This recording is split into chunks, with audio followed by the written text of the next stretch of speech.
You guys, I know Taylor Swift is not happy about this, but her name is once again in the headlines because of the entire Blake Lively and Justin Baldoni lawsuit. His lawyer is bringing up Taylor, and it is getting way messier than it already was.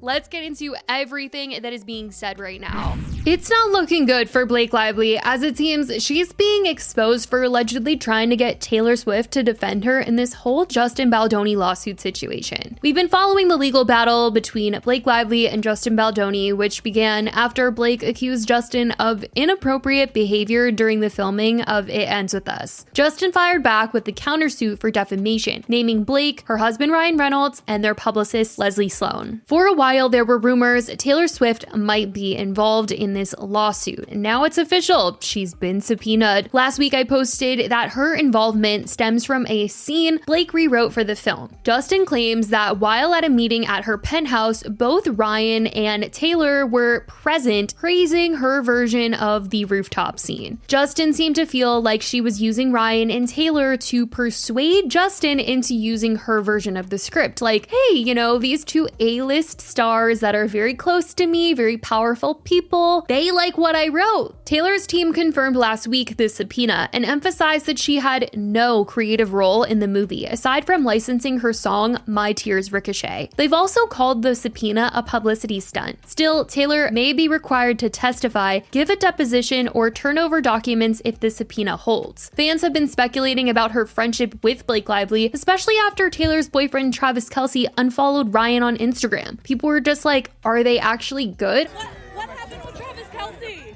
Are you guys good? Are you guys friends? Ryan, can I have a How selfie? come he unfollowed you? Ryan, How come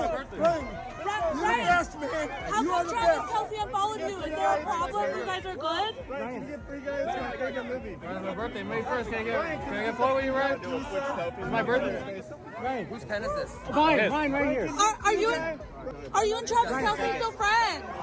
People know that Taylor doesn't want to be in any drama. She doesn't want to be in the press. Her publicist never comes out and puts out statements unless it's something really big. And so people were just wondering if her and Blake were still friends on good terms because they felt like there was a chance that they weren't. And now more information is coming out about Blake and Taylor Swift. This week, Justin Baldoni's attorney, Brian Friedman, has been putting in the work, first submitting a letter to the judge and then submitting an affidavit claiming that Blake pressured Taylor to publicly support her. And Justin's lawyer is alleging that Blake's legal team supposedly threatened to leak a decade's worth of Taylor's private messages if she didn't comply. It seemed Blake wanted the support from Taylor because she wasn't in attendance at this year's Super Bowl, and she still wanted to make sure that it looked like her and Taylor were on good terms. People reported Brian Friedman, an attorney for Baldoni, asserted in a May 14th letter to Judge Louis J. Lehman that a source who is highly likely to have reliable information told him that Lively's lawyers allegedly made extortionate threats to the law firm representing Swift, demanding the influential singer release a statement of support for Lively. Blake's lawyer, Mike, completely denied this, calling it hearsay and a media stunt. People reported in a subsequent letter to the judge, Lively's legal team called for Freeman's letter to be tossed out, writing, "The apparent intent of the Freeman letter is to lauder scandalous and defamatory allegations about Miss Lively and opposing counsel into the press by abusing the court's docket." However, on Thursday, May 15th, Friedman doubled down on his claim,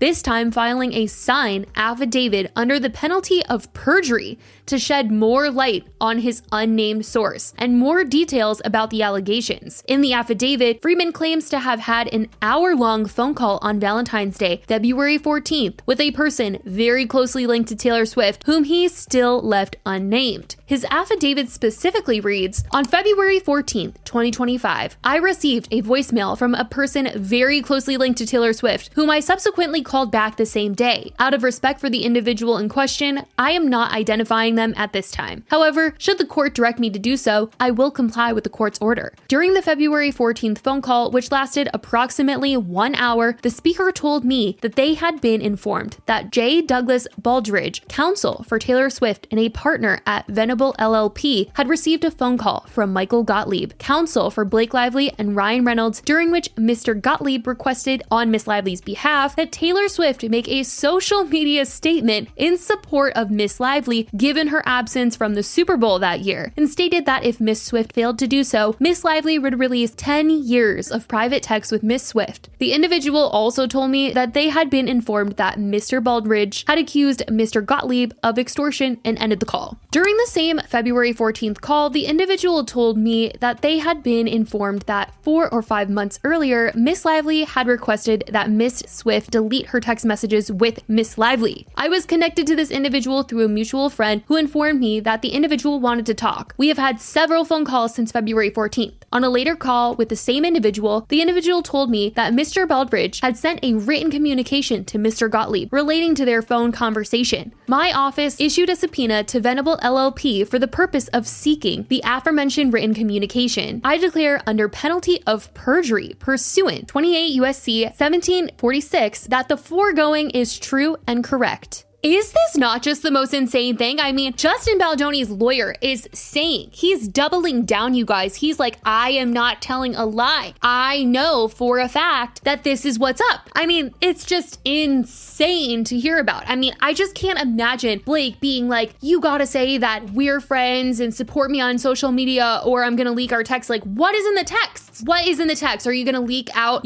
Reputation Taylor's version? Like, what are we talking about here? You're gonna get so much backlash if you do that. People know that Taylor wants to be a private person. So I just feel like, what is the purpose of leaking these text messages? What value would that give Blake other than looking way worse in the press? People already don't like her. So she was going after Taylor Swift. Everyone is going to be way more upset with her than they already are. I don't know. Unless she's got like messages where Taylor looks terrible. But I mean, still, why would you want to do that? Also, in Brian's letter, he's talking about Blake asking Taylor Swift to delete their text messages with each other. It's like, you're talking about you're going to leak these messages, but then you're also saying you want her to delete these messages? Like, what the heck is going on here, you guys? Every week, I'm telling you, the story gets messier and messier. Now, I will say that Judge Lehman granted Blake's motion to strike Justin's lawyer Brian Friedman's latest filing, calling it improper and irrelevant, and warned that future misuse of the court's docket could lead to sanctions. This whole thing, like I said, such a mess, and I can't imagine Taylor isn't just like at home like super pissed that this is going on. I mean, the fact that her name is even dragged into this just because she's friends with Blake Lively or was friends with Blake Lively, who knows what kind of terms they're on now that all this is going on. I would like to believe that it's not true, but I mean, he's literally saying that I'm doubling down, I'm signing it under penalty of perjury. Like, what?